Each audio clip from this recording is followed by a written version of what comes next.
سکوت سالن سینما و ناگهان سکوت جهان.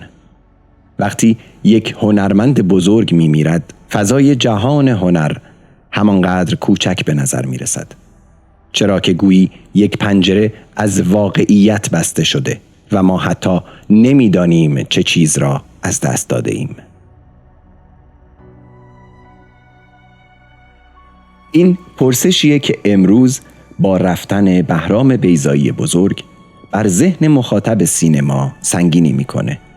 بهرام بیضایی که سالها در مرز میان روایت و اسطوره قدم میگذاشت، امروز تبدیل شد به همون اسطوره‌ای که خودش میخواست زنده نگهش داره. اما بیایید از مرگ وارد زندگی بشیم، نه به عنوان گزارش، بلکه به عنوان تجربه انسانی و هنری. بهرام بیضایی در 26 دسامبر 1938 یا به عبارتی 5 دی ماه 1317 در تهران متولد شد و از همون آغاز راه در جستجوی ریشه بود. ریشه در زبان، در خاطره و در بدن جمعی ما. بهرام بیضایی نه فقط یک فیلمساز، بلکه پژوهشگری بود که در لایه‌های روان جمعی ما حفاری می‌کرد. باستانشناسی که در متن فرهنگ و اسطوره تاریخ رو می‌جست، نه برای بازسازی گذشته، بلکه برای فهم اکنون ما. بیضایی که توی تئاتر و سینما اسطوره‌های کهن رو زنده می‌کرد، می‌دونست که هنر نه ثبت حقیقی واقعیت، بلکه بازآفرینی معناست. همونطور که توی یکی از نوشته‌هاش گفته بود، در تاریکی سالن سینما همه برابرند. این یعنی هنر واقعی هیچگاه تنها متعلق به هنرمند نیست، بلکه مکاشفه‌ای میان داستان و مخاطب. بیضایی جهان رو با نگاهی تراژیک و اسطوره‌ای می‌دید و شخصیت‌هاش همیشه بین واقعیت و افسانه، بین خرد و جنون و میان مرگ و رستاخیز حرکت می‌کردند. این پارادوکس قلب تراژیک زندگی اونه. در آثار بیضایی اسطوره همیشه زنده است، نه به عنوان تجلی گذشته، بلکه به عنوان آینه ای از اکنون ما.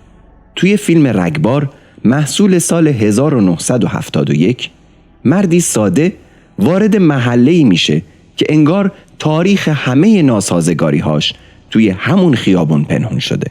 این همون ترسیه که امروز هم میبینیم، ترس اشتباه کوچیک اخلاقی که توی شبکه‌های اجتماعی میتونه به طرد جمعی ختم بشه.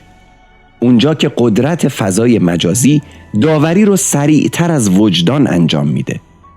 و در چریکه تارا محصول سال 1977 به ما روایت زنان رو نشون میده که میان سنت و آزادی در کشمکشن و باز میپرسه آیا هویت زن تا وقتی روایت مردانه همچنان حاکم باشه میتونه جاودانه بمونه یا نه؟ در دنیای امروز که هنوز درباره نقش، صدای زن و روایت اون بحث میشه، این پرسش همچنان به قوت خودش باقیه. توی فیلم مرگ یزدگرد محصول سال 1982 هم بیضایی به ما یاد میده که تاریخ نه مجموعه ای از داده های ثابت، بلکه روایت های متغیره که هر کدومش میتونه معنای متفاوتی بسازه. بیضایی نشون میده چطور قدرت حتی از جسد یک شاه مرده تغذیه میکنه. یک تصویر که امروز در ساختارهای قدرت معاصر هم بیوقفه داره تکرار میشه.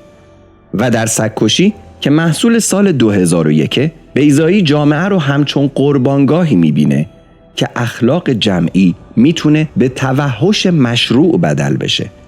سوالی که در عصر هشتگ های اخلاقی هر لحظه میتونه واقعی تر از همیشه باشه.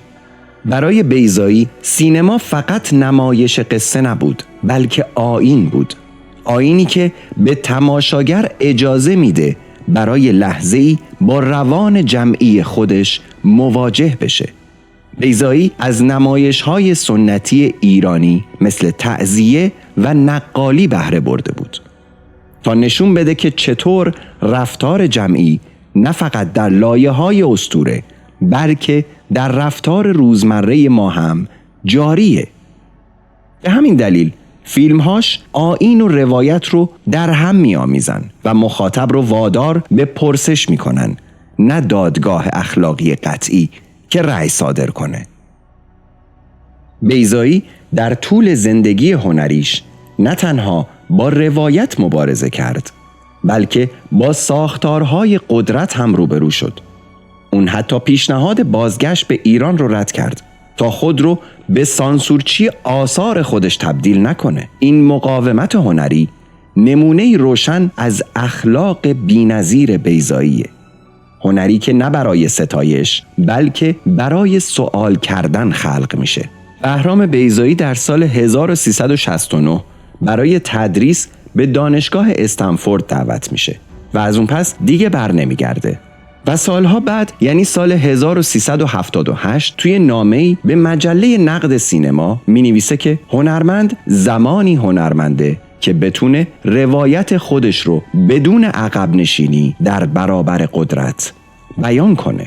و حالا برای شما مخاطب جهان دیجیتال، برای ما که توی جهان اطلاعات لحظه‌ای زندگی می‌کنیم، بیضایی به ما یادآوری می‌کنه اسطوره فقط گذشته نیست.